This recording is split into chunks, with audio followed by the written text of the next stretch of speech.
Welcome, welcome, welcome. Welcome to Wholesale Hotties, the place where ladies in real estate are talking about real estate. I'm your host and MC, Sharon Lee Smith, and my co-host this evening, Donda Molinex, with her puppy. Say hi, puppy. And we have an amazing guest this evening, Jennifer Steward. Welcome to the show. I'm so glad that you came on. Thank you so much, ladies. Thank you for having me. This is a wonderful opportunity to connect with women and discuss real estate.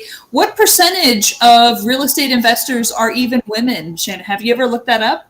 I haven't specifically looked it up. I have heard in other panel type discussions, it's probably about 18%. So Okay. a small fraction. That's better than I thought. I thought it was closer to 10. So that's better than I thought. That's great. Yeah, I think that we're making waves and making headlines. Good. So that's good. Yeah, that so is Jennifer, great. tell us about you. So let's start with, how did you get into real estate in the first place? Okay, well, I needed a job, and my friend Heather said, hey, I've known you for 20 years. I've got this job, and I need someone who can really determine the motivation of sellers. And I've known you since middle school. I've never known anyone who was better at determining, intuitively knowing people's motivations better than you do, in like a scary way. And these are her words, not mine. Like, we used to go to the bar together, and I'd be like, hey, that guy's going to follow us home. Yeah. And sure enough, he would get in his, he'd get in his shit kicker truck, right? And we followed home, and she's like, how did you know he was going to do that? Or I'll say, oh, hey, as soon as this person goes up to speak, so-and-so is going to leave the room. It's like, how'd you know that? I'm like, because that person finds that other person viscerally disgusting. I can tell by their face. Yep. So you have to develop that same intuition over the phone to be good at acquisitions to a large extent. At least it helps, right? And so she hired me, and you know what I got paid, ladies? I got paid a cool $5 an hour. Woo! When was this, Jen? This was January of 2016. Okay, not long ago. I know. I had just graduated at the top of my class with a science degree in psychology, and my grandma was like, what are you doing taking this $5 an hour job? I said, well, and I had just had a baby, and I said, well, I can do it from home, and I'm so glad I can do anything from home, and just that extra $200 a month is going to keep us from having to move in with my in-laws, because we were on the other side of the business. We were facing a $200 a month hike in rent, and that was out of our budget, and so that was going to make it so we could maintain our independence. And I told my grandma, I said, give me 10 years and see how this goes, because there's so much potential for insane profit. If I can figure out how to find these deals, then I can be just like these investors that are hiring me for $5 an hour. And most of them are out of the business now, and I'm still here. So she's like, Jenny, you were right. So sometimes you can take a shit job that has amazing potential and just really keep the long view in mind. We're not talking about slaughtering pigs on a factory line here. Right. We're talking about talking on the phone, which is a nice, cushy job to some extent. Yeah. Right. And the utmost respect to the people who do that job. So I'm not trying to be disrespectful, because it's hard work. And not have to do that myself. I mean, that's sad. I'm a big softie. I'd have to become a completely different person to kill animals for food. And so that's how I got started. And then from there, I was a cold caller, and then a lead manager, and then an acquisitions manager. And then I ended up with a lot more clients than I could possibly handle. And so I started duplicating myself and started an agency, which I said before the call, I have up to now 212 virtual assistants over the last 8 years, which then led to clients saying, well, hey, Jen, I need data and skip tracing. So I started a data and skip tracing company. Oh, hey, Jen, I have a lot of deals, but not enough money. So then I became a lender as well for both commercial and single family. So I really just specialize in both finding and funding deals. And it all started with a buddy from middle school saying, hey, I need your help to get into these sellers' heads and determine, what really is their motivation. And at first, ladies, I was terrified and terrible. I was not good at it, even though I might be decent at reading people. It wasn't just, I hopped on the phone and I was amazing. I required a lot of training, a lot of patience from my employers, a lot of practice. And look, I've had the same script sitting next to me for years. It's like Dumbo's feather, even though I've memorized it backwards and forwards. In fact, I haven't made calls myself in 4 years. I still keep it next to me because it was everything to me for so long. And so it's covered in sweat, tears, spittle, coffee, food. I mean, you name it, all the bodily fluids and despair and frustration. And then that's right. I turned these scripts into multiple thriving businesses, all from that one core domain competency of getting on the phone and talking to sellers and getting them under contract and figuring out, okay, is this person actually closable and in what capacity and with what exit strategy? Wow. Very nice. Very good. Very good. So, all right. So you started cold calling, worked up to lead manager, and then now, so how did you make that transition into your own agency? Right? What brought that on? And then how in the world? Right? Well, I was working about 80 hours a week and I could not take on any more clients. I was like, I can't do this. So Upwork came to me because I was using Upwork to find clients at the time. Mm-hmm. And they said, hey, could you be one of our beta testers for agency concept? At that time, I don't know if it's still true, you had to be a successful freelancer that was top rated in order to start your own agency. So no one could just come off the street and compete with me and just start, their own agency. They had to already be a freelancer who was successful. So I said, okay. So I paid 10 people $10. I was like, hey, here's a sign-on bonus of $10. Will you join my agency? I said, all you have to do is just show up and read a script and breathe, because that's pretty much all I did. And breathe. Yes. Read, breathe, baby. That's it. You get paid $20 an hour.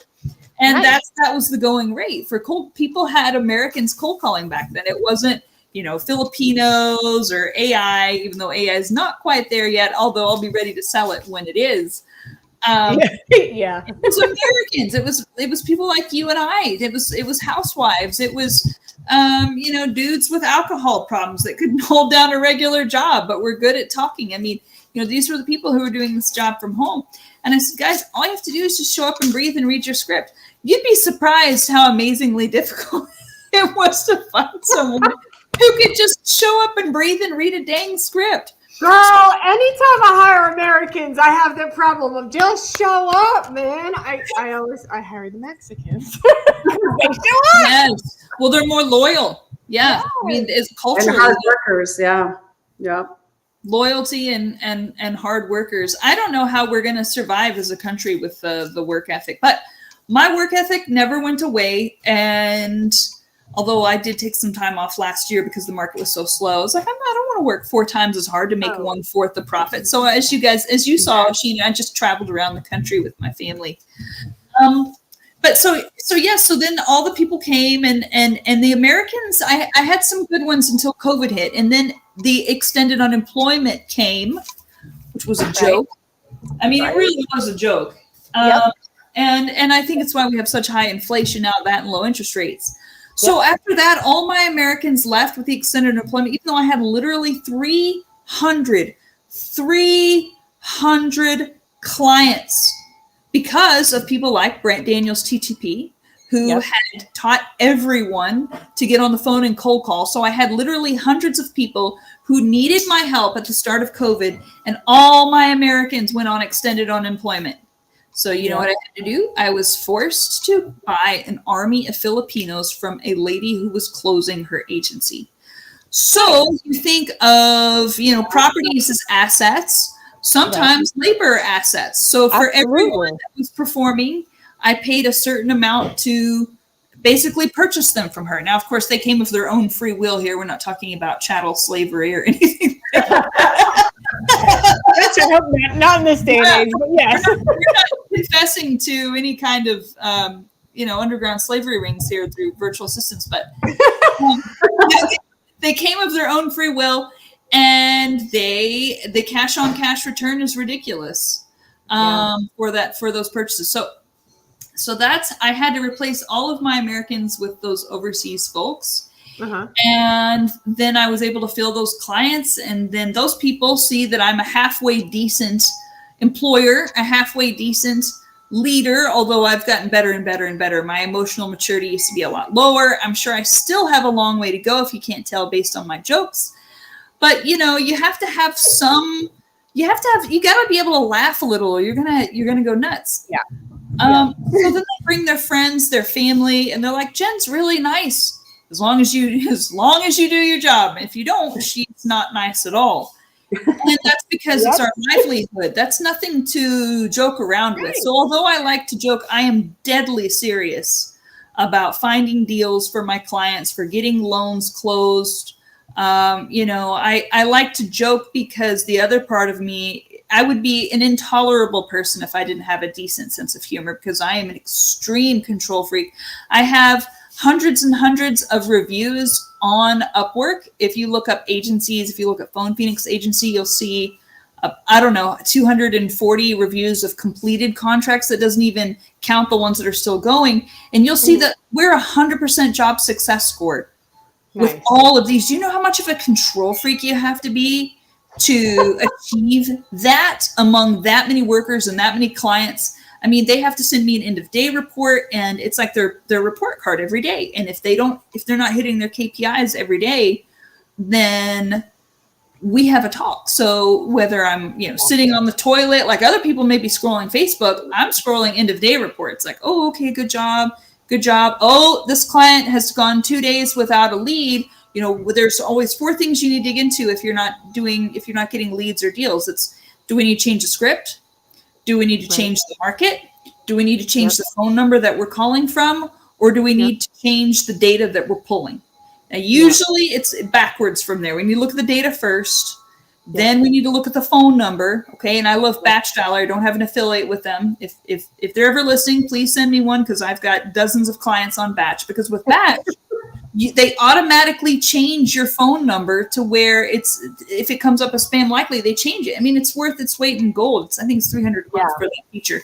Totally worth it. How often are you seeing that turnover of numbers? Is it even noticeable with Batch doing it kind of automatically? So some of my clients don't want to pay for that extra feature. And so my team still has to do it manually for those clients. I think that Batch level is 130. And I think they have to change them. Look, whenever we were doing it manually from CallRail in the old days, we'd have to change them hourly, hourly. And the old days, all my team would call me like in 5-minute increments, be like, okay, you call me 105, you call me 110, you call me 115. And they would call me from their phone numbers. And then instead of having to take the time to do back and forth, I would just take screenshots of every call and send it to the caller who had just sent them to me to see which ones were coming up as spam likely to my cell phone. So it was like all day long, I was taking screenshots and sending to them. So once Batch came out with that feature, I was like, oh, thank God I don't have to sit there and screenshot all these phone numbers coming in. So that's awesome. Yeah. So I honestly, I don't know. But I do notice as I'm kind of like watching all the WhatsApp, all the channels come in, I'll say, hey, we need some new phone numbers. But that's a good question. But thanks to Batch, we don't have to monitor that anymore. They do it automatically. Awesome. Good. Definitely worth that fee. It sounds like, Absolutely. So then so you're cooking and rolling and you've got this team, then where did you transition into lending? Like how did that take place? Yeah. So as you know, I will go and speak at events, and because I have a decent funnel of clients, lenders would approach me and say, hey, Jen, you have all these clients and you have all these deals. Is there any way you would want to broker for us? Right. especially because, it's these hard money funds. Right. Like Investor Loan Source is my favorite one with Tom Berry, right? And so Tom Berry came to me and was like, "Hey, can you do these loans for us?" And then after that, other people are like, "Hey, can you do loans for us?" Now, I always use Tom Berry's first because I like to dance with the one who brung me, and I'm not someone who's always looking for the next or best thing. I try to always stick with the person who treated me well and brought me to the dance. Right. And so I always try to use Investor Loan Source first. And then after that, if I can't, then I would go to other DSCR sources. So it's just really these hard money funds. They need people to bring them loans because, hard money isn't competitive on price. Like Tom Berry says, we're not always the prettiest girl at the dance because the DSCR rates are anywhere from 2 to 3 percentage points higher. And that doesn't always work for your rentals. The flips can be, higher than what private money lending is, or like true private money lending. And people say to me, "Well, Jen, that's expensive. I'm getting 10 and 2 or 8 and 2. I don't want 11 and 3, or if they have a bad credit score, it might be 14 and 4." And I'm like, I'm selling money, not relationships. If you want friend prices, you need to go make some friendships. I'm not selling friendships. Exactly. I'm selling money. I'm selling hard money.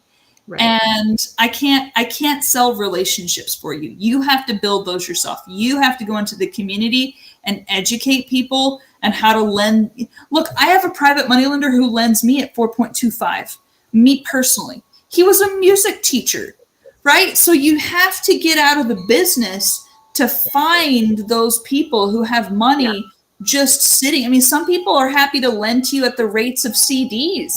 Right. Certificate of deposit. But you're not going to find that in the real estate community. As Tom Berry says, we're all greedy pigs. Exactly. Well, we're knowledgeable pigs, right? We know the business and we know what the market will bear. And so we have the ability to increase our profit that way. And the risk too. Yeah. Retired teachers may not always, you know what I mean? And of course they're accredited. You want to make sure anyone who, at least I do, I want to make sure that whoever might lend to me is accredited. And, sometimes with teachers, not always income, could be assets. Yeah. And so that's really how it happened. Was I do have a lot of clients, praise the Lord, and we do get a lot of deals. And so we need a way to monetize these great people who need loans. Because I have had people have the excuse, "Oh, Jen, I would love to keep doing marketing with you, but I'm out of money." I don't want to hear that. I don't want to hear I don't have the money. I want to go, "Hey, no problem. I've got you." Right. Absolutely. So your main focus then is on getting these properties and selling them to fix and flippers or landlords or combination? Is that what you're... Yes, that great question. So all the people who come to me to help them find deals are usually the investors themselves or wholesalers or landlords. Some people are just looking for 2 or 3 properties for pad splits. I have 2 clients in very highly populated, expensive areas. One is in Denver, and they can rent by the room for $2,000 a month. Wow. So 3 to 4 properties, and guess what? They're done, and they're 28 years old.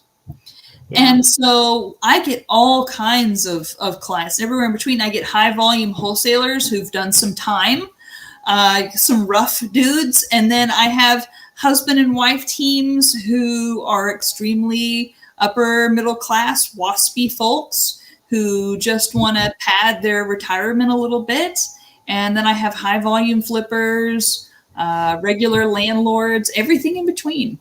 And now are your team is making the cold calls and just producing warm leads and then handing leads off to those people to close? Or are you closing those contracts and wholesaling it to them yourself? Great question. So we don't like to limit ourselves to just cold calling because there are too many other lead sources, right? There's PPC, TV, radio, mailers, texting, side of a bus, bandit signs, you name it. So we really specialize more in lead management, but lead gen is usually what people come to us for as well. And they'll be like, well, cold calling sucks. I want PPC. Well, guess what? We call on PPC and we know to call within 5 minutes. Yeah. So it's like I can't get away from people knowing me for cold calling because that's what I did. But lead management is a word that is kind of a little bit more refined. Kind of like if you go to this tribe in Africa where cows are their money source, they have like 200 words for the word cow. So since I'm in the calling business, there's cold calling, there's lead management, and then there's acquisitions management. But to someone outside of our little niche culture, it's all just called cold calling. But really what we specialize in is lead management, where we're moving people down the decision-making timeline so that we can get them in front of the closers. We do some light price anchoring, some, hey, it looks like other investors in the area are paying XYZ. There's no way you'd go for that, would you?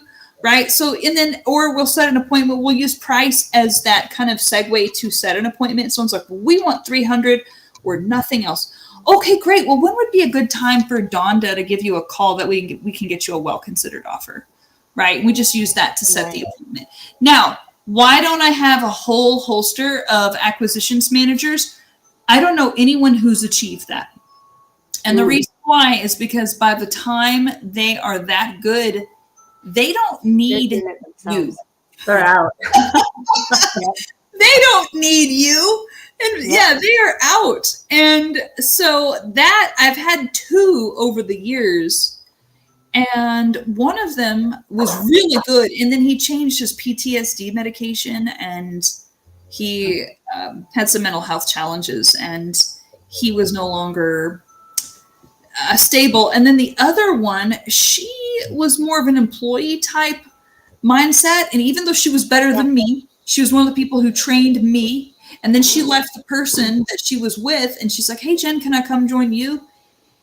And then she ended up going to sell insurance just because she was in such an employee mentality, even though she was more talented, more experienced, and better than I was on the phone. So it's not just do you have the skill set and the mindset, it's do you have the stomach for, okay, I'm doing all these acquisitions. And then if you're going through a tough dispo part of the market, then what are you going to do? So it takes a special person to not only be excellent at being an acquisitions manager, but then most people don't stay an acquisitions manager because it is like you are the goose that laid the golden egg. Why should anyone have you on a leash, right? And so that's why we don't have acquisitions managers, because no one can keep them in mass. I know some Egyptian places claim that they have them, and maybe they do, but I haven't seen it. Anytime I have tried to purchase them for myself, they ended up just being kind of glorified lead managers that do soft closing.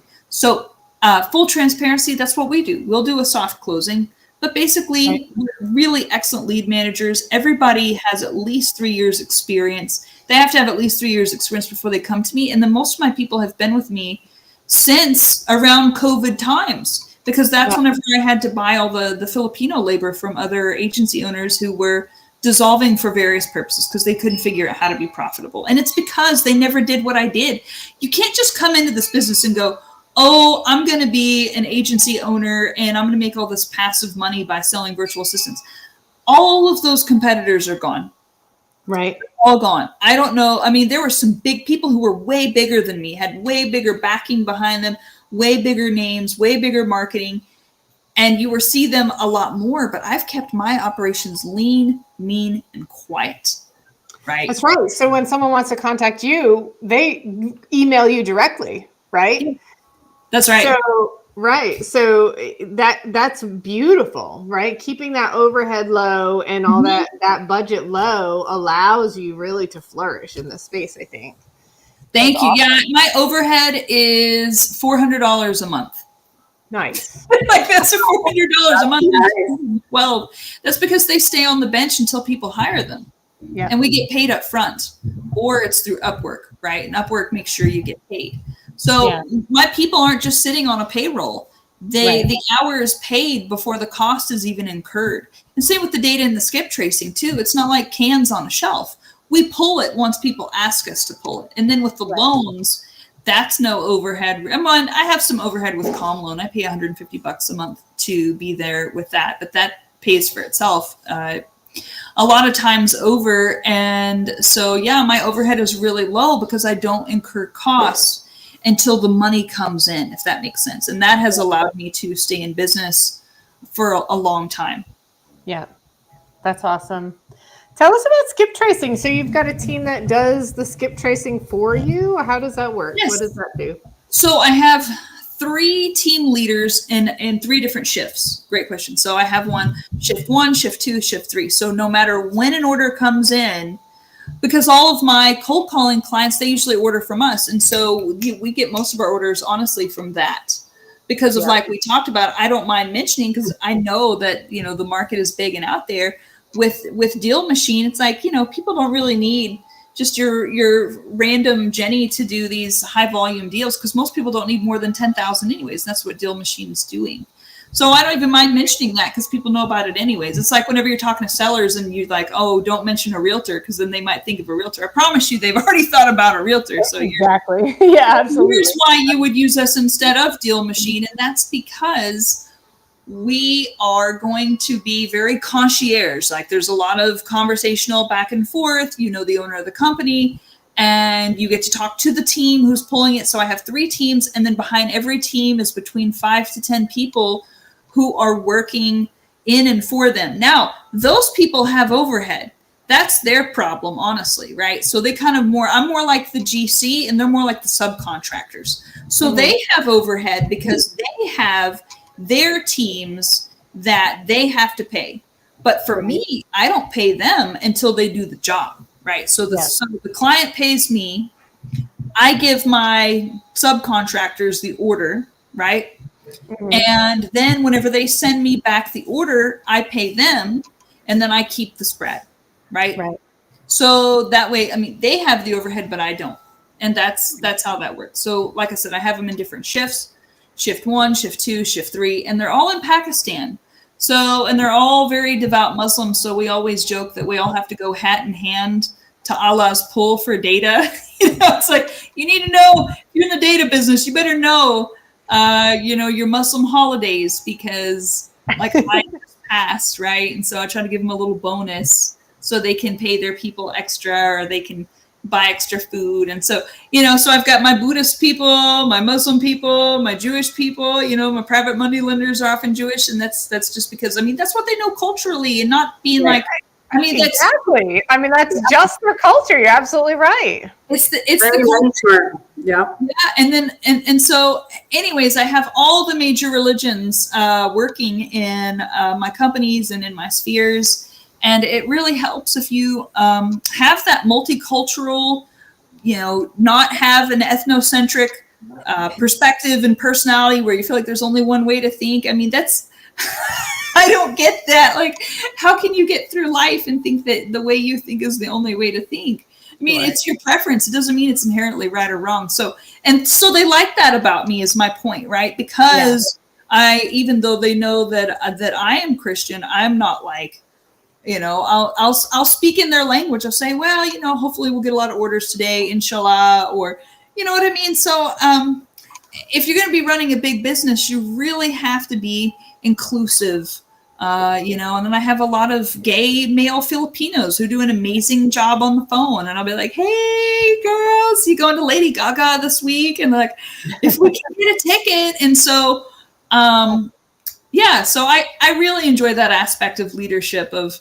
making people feel included and making people feel loved that otherwise can feel marginalized here in the United States and in around the world. There are good people everywhere. And if you give them an opportunity to make a living, you really bring out their best, you know?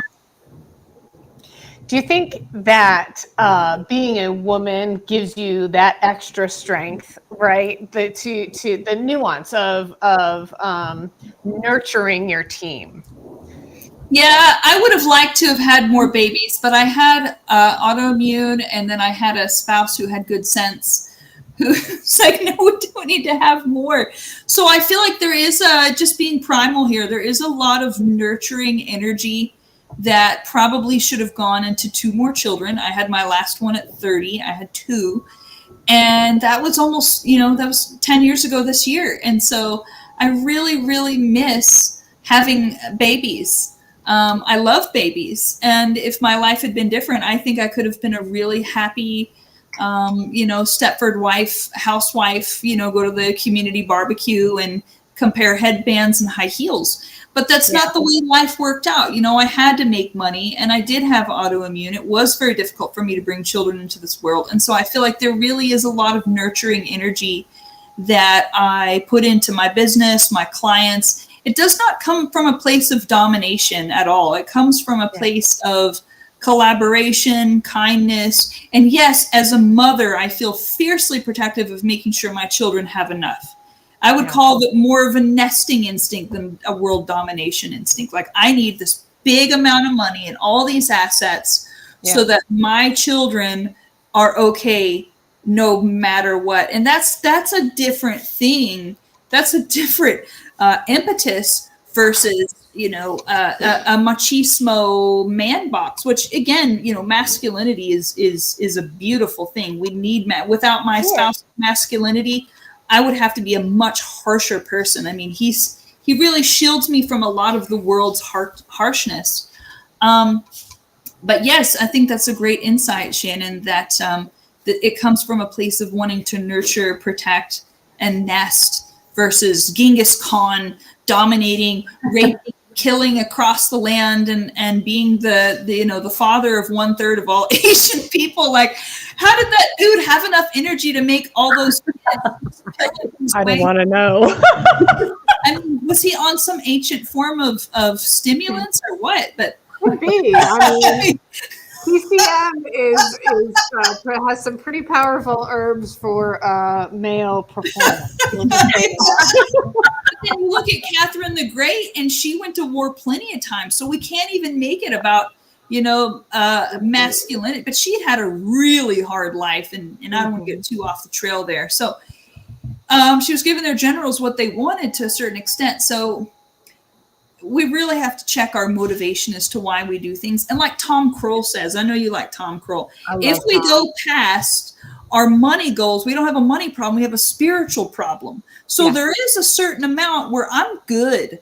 I am good. I don't need to just keep going and going and going. But what makes it kind of happen is my good people will refer other good people. And so, not to be ridiculous in this comparison, but in some ways, it reminds me of like an economic version of Schindler's List. Like, you got to bring on one more. You got to bring on one more. You got to bring on one more so that you can save them from the big bad world and the big bad bosses that don't care about them. And I have good clients. And so at some point, I may have to put up a boundary and say, I can't hire anymore, but as long as the clients keep coming, I'm going to keep hiring. And that's the only reason why I've kept expanding past a certain point, is because I want to give people that refuge in a world that's very harsh, and in a place where they'll be appreciated and making a good living with clients who appreciate them and need them. Because we're talking about helping people with their freedom, their retirement, their portfolios. And it's hard to stop. It's hard to say no when people say, Jen, I need your help. Yeah. I love that. And I think that's one of our powerful places that we come from as women, is that wanting to nurture and help people in general. And whether it's our team or our family or others in the world. I know for me, like, my goal is domestic violence assistance and sheltering and that type of thing. And so, my goal is to make as much money as I can so I can help as many, people out of those situations as I can, and so, I think that that's a beautiful thing. And I think that being able to use our businesses to help others is just, what God calls us to do on some level. Yes, absolutely. And rather than just accumulate the wealth like a dragon, hoarding the gold, right? Using it for his purposes and for, bettering the world, I think is beautiful. Yeah, I agree 100% on that, ladies. That sounds, you nailed it. It definitely nailed it. We just are definitely nurturers, and we just need to continue to follow our hearts, because I think that's why we were designed the way we were designed. You have to have some warrior in you, though, as we all know. Absolutely. Because otherwise people will subdue and thwart your efforts towards nurturing. They will dominate you for your kindness. They'll dominate you for your sweetness. And so I have found, as you've seen, sometimes, Shannon, with certain people, I have to be really picky or prickly and really aggressive and overtly dangerous. You have to be dangerous, like Jordan Peterson says. I mean, you have to have the ability to be dangerous so that you then can be an effective nurturer, right? Yeah. If that makes sense. You have to dig deep and find that place in you so that nobody can F with you ever, right? And when they try, they deeply, deeply regret it. And so that is the space that I don't like to shift into. But I will, because I'm not going to let anything get in the way of my true task of nurturing and healing. And I don't talk about that much because usually I'm around men, and that's like, like, ew, that sounds right. We do that quietly in the background so they don't really notice, but they notice, right? But yeah, absolutely. So I don't really even get to talk about that side of myself. So this is a real treat. This is a real treat. Because I get to express the side of me that usually stays extremely private. Not because I'm ashamed of it, but because there is very little occasion for it to come up. Well, because there's only 18% of us, right? That's the biggest problem, is the number of women in real estate, at least in the investment space, right? On the investment space. Agents, there's a lot more female than men. Yeah. But that's, I think, a different world than what we're talking about, right? Oh, yeah. We're talking about running teams, running contractors, right? Running all construction and all these things, that it's a man's world out there. And you're absolutely right. It's hard to find the right spaces to have these types of conversations. On that note, hey, do you know are you going to the Sweetheart Mastermind? Donda, have you heard about the Sweetheart Women in Real Estate Mastermind? Oh, great ladies. Great leaders. Girl, you ought to come if you haven't signed up yet this year. I'm going to the first session and then probably staying. They're doing their 2 sessions a week apart, and they're doing a private money lending thing in the middle. So you can go to the first session and then stay for the private money lending, or come to the private money lending and stay for the second session. Anyway, all that babble. So it's Wendy Sweet, who is one of the biggest hard money lenders in North Carolina, South Carolina, I think Georgia too, and Virginia. And then Mary Hart, who's one of the top lawyers in the country on estate planning and all kinds of stuff. And she's a keynote speaker. She's absolutely wonderful. She also does private money lending as well. But the Sweetheart Women in Real Estate Mastermind, girl, I went last year, life changing. It's just so phenomenal, right? Because you've got 25, 30 women. It's all 3-4 days in a row.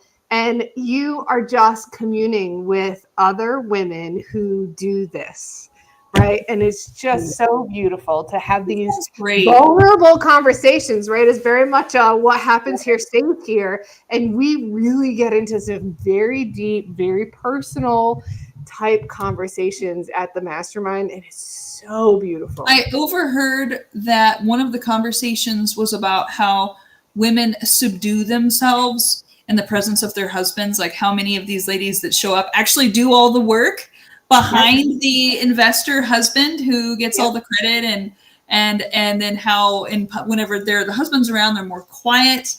And then and so that was a fascinating kind of thought that I'd love to hear you ladies' thoughts on that. I know for Shannon, you and I, that's not so much a thing, but actually, it is. You'd be surprised, right? Well, it's not, because none of my male counterparts have ever been in That's what I mean. industry, Right.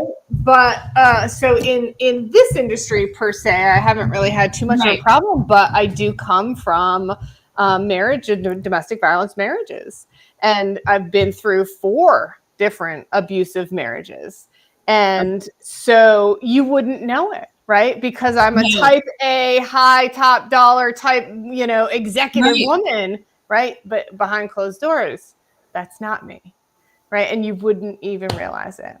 And I've done a lot of growing and changing and therapy for the last 3 to 5 years, and changing and doing a lot of good things and growing strong. And I'm now in a wonderful, very healthy, very amazing relationship. I've loved seeing that from a distance. And he's wonderful. And you deserve that. Yeah, you do, Sharon.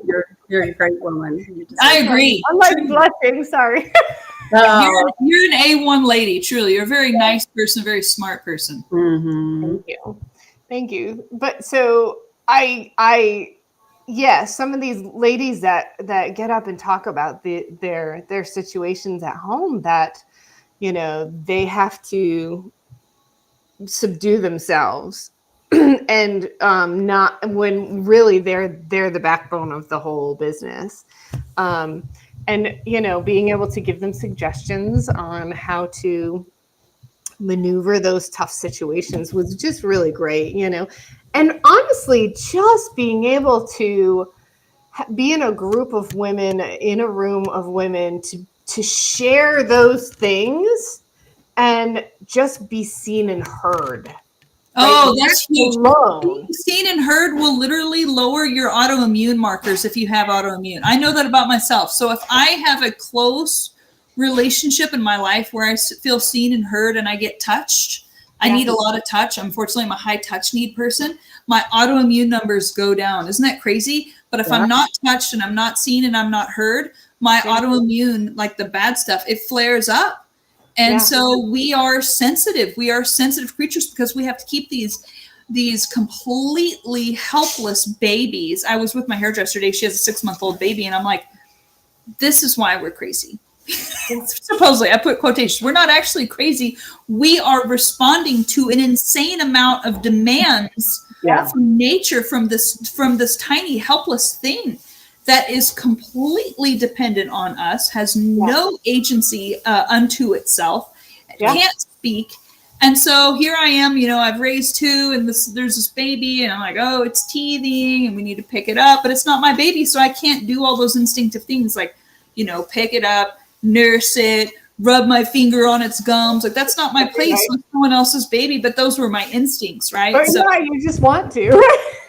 Yeah, like I have really bad baby fever right now, and I don't understand it, except that I'm getting to that point where the time is limited, and so I understand. I know. My body really wants to crank out one more, and thankfully Daryl's keeping the sanity at bay. He's like, no, he's like, you need to go find another guy to do that. I'm like, I don't want to find another guy to do that with. So that's a real thing, that instinct. And he said, men retain their sanity and remember what it was like. And I don't know why we don't. I mean, it was harder for us, honestly. Most likely, I'm the one who had to wake up in the middle of the night. But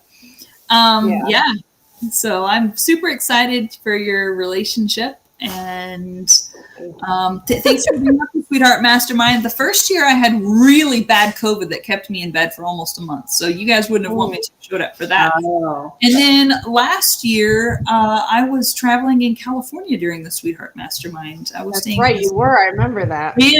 On Murder Mountain of all places. I didn't know it was Murder Mountain until I was there. And there's like, watch out, you're in Murder Mountain. I'm like, girl. I don't know what Murder Mountain is, but I feel the vibe. There's no 911 out there. There's no infrastructure. There's no cell phone. You have to get by on your charm and not offend anybody. And that's a good experience. I think people need to know what it's like when the stakes are high and the cell phone towers don't work.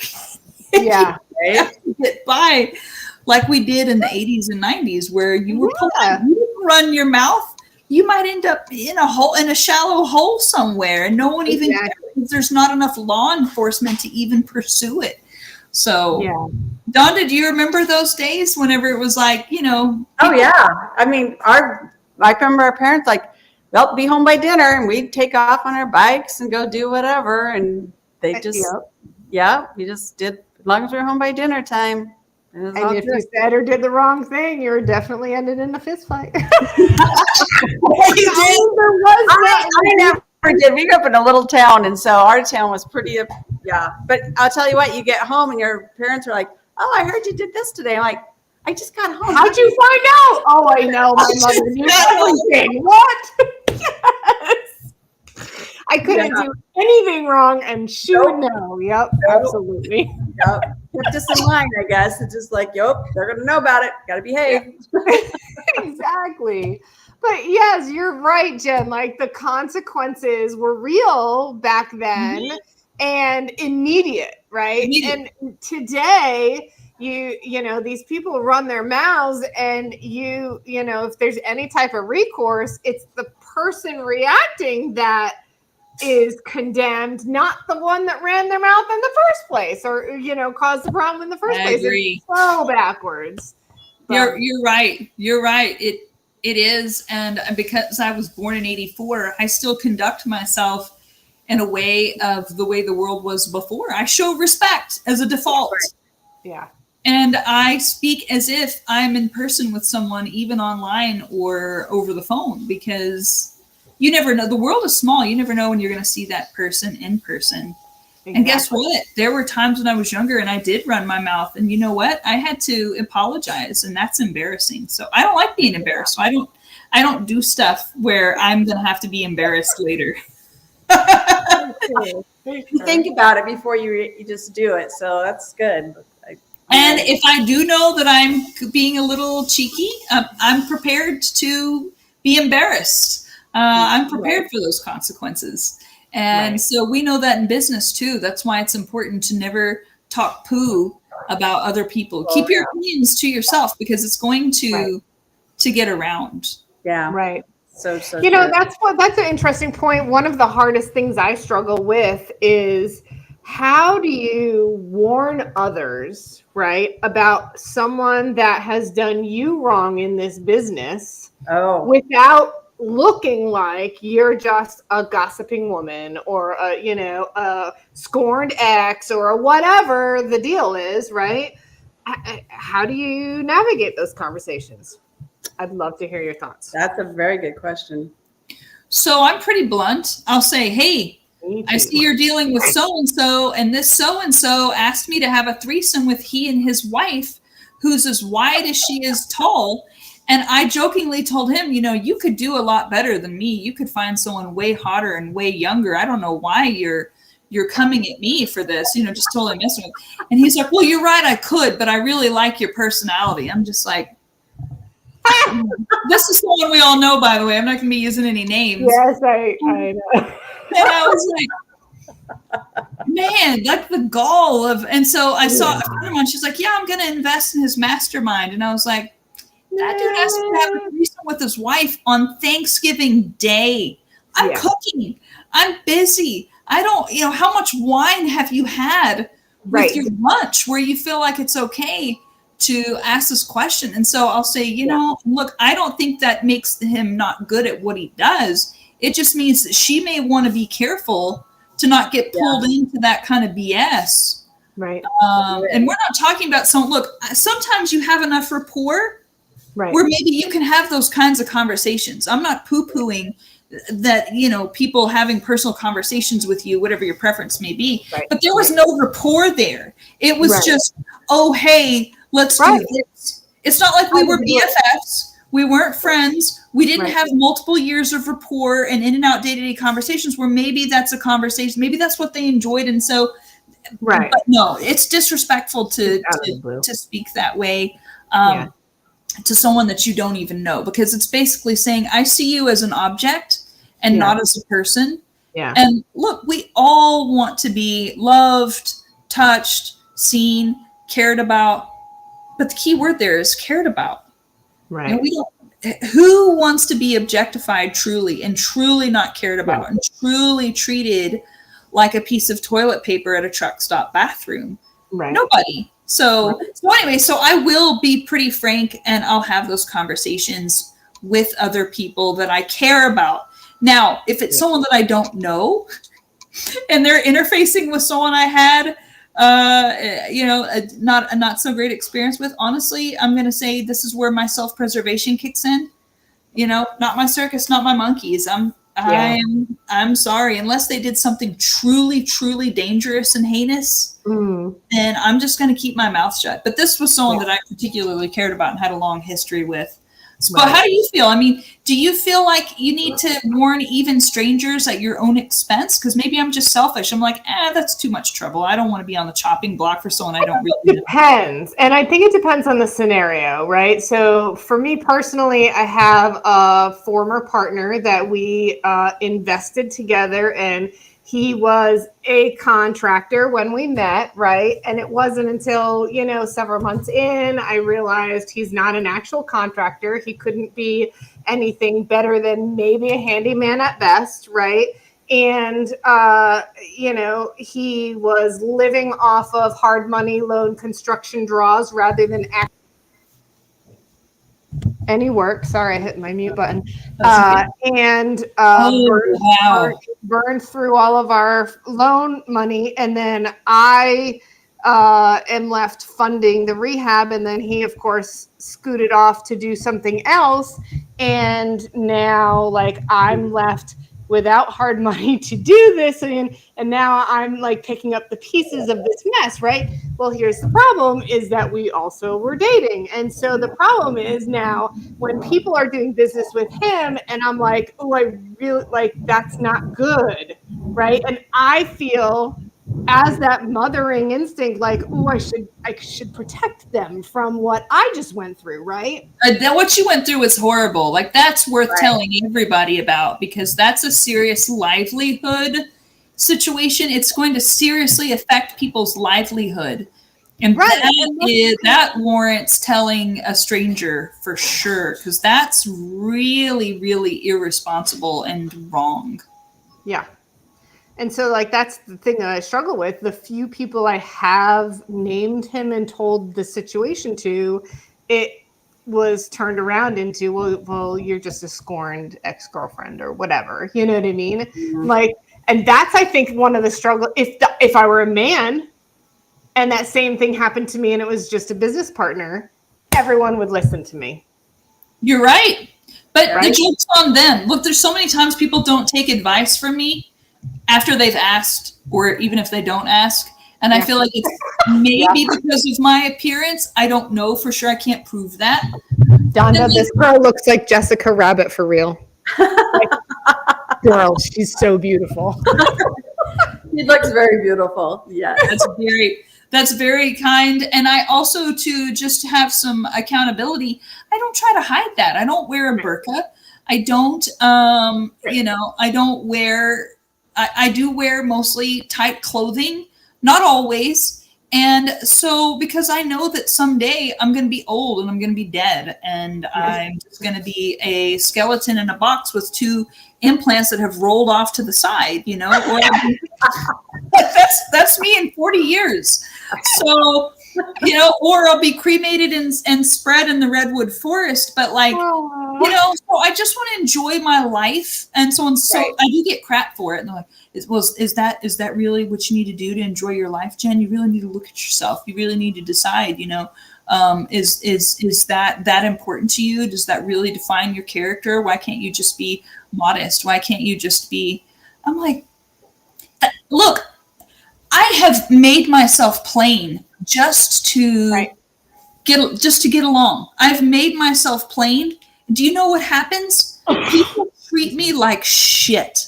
When you are an average or not so good looking woman, people treat you like shit in a different way. Now, whenever you're really beautiful, they treat you like shit in a contemptuous way. oh, well, you're so this, you think you're so this, you're so that, and you're a foul temptress, and I don't like you, and all this. But whenever you are average looking, they're mean to you in a totally different way. Yeah. They will say, I mean, I don't even know how to define it. I don't really have the words for it. It's the way you're dismissed, where if you're like, oh, excuse me, this or this, they kind of look at you like, did you just speak in my presence? Right. You know, why do you feel like you need to speak? Yeah. Who gave you the right to speak? And so you're damned if you do, damned if you don't. So I feel kind of like Dolly Parton in that, people asked her, why do you dress? Why do you wear the wig? Why do you wear because that's what she likes. That's what I like.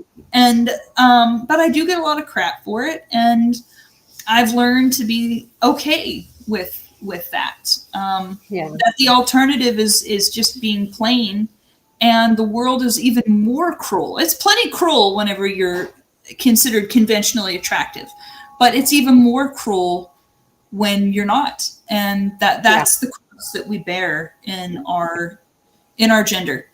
And men have their own problems. I'm not saying men don't have their own problems. They do. They have their own problems. In some ways, they're harder than our problems, because we don't have what's called the man box, right? The man box is, if you wear a purple shirt, you're gay.